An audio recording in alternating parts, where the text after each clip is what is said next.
ST कर्मचाऱ्यांच्या महागाई भत्त्यात लवकरच आता वाढ होणार आहे। याच महिन्यात मंत्रालयात बैठक घेऊन निर्णय घेणार असल्याचं परिवहन मंत्री प्रताप सरनाईक यांचं म्हणणं आहे।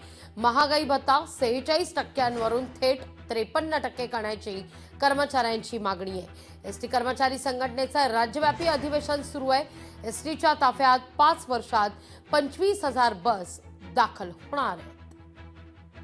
जे महागाई भत्ता 46% आहे त्या 46%वरून 53% भरावा करावा अशी त्यांची मागणी आहे आणि त्या मागणीच्या माध्यमातून सरकार सुद्धा अतिशय सकारात्मक आहे। एसटी जरी तोट्यामध्ये असेल तरी या कामगारांना काही ना काही देण्याचा मानस हा महायुती सरकारचा असल्याकारणाने याच महिन्यामध्ये मंत्रालयात त्या संदर्भात बैठक घेऊन आम्ही योग्य तो निर्णय घेऊ आणि एसटी कामगारांच्या पाठीमागे हे महायुती सरकार ताकदीने उभं आहे हे आपण दाखवून देऊ आणि त्याचबरोबर दर वर्षाला 5,000 बसेस याप्रमाणे पुढल्या 5 वर्षामध्ये 25,000 बसेस आम्ही घेणार आहोत। त्या 25,000 बसेसचं सारथ्य करण्याची जबाबदारी सुद्धा आम्ही ह्या ड्रायव्हर लोकांना आणि ह्या कंडक्टरना दिलेली आहे। त्यामुळे भविष्यामध्ये एसटी महामंडळ अतिशय सक्षम करण्याचा आमचा मानस आहे। आमच्या महिला भगिनींनी मला एक सूचना केली होती की साहेब रात्रीच्या वेळेस नाईट ड्युटी शक्यतो आमच्या महिलांना देऊ नये, अशा सूचना तुम्ही जर दिल्यात तर बरं होईल, कारण नाईट ड्युटी दिल्यानंतर महिलांना खूप मोठ्या प्रमाणात त्रासाला सामोरं जावं लागतं। मी सर्वप्रथम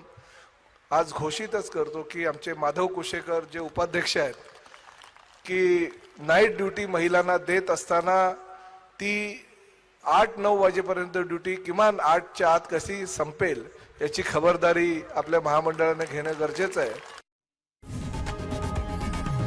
लोकशाही मराठी ऐका, पहा, जागरूक रहा।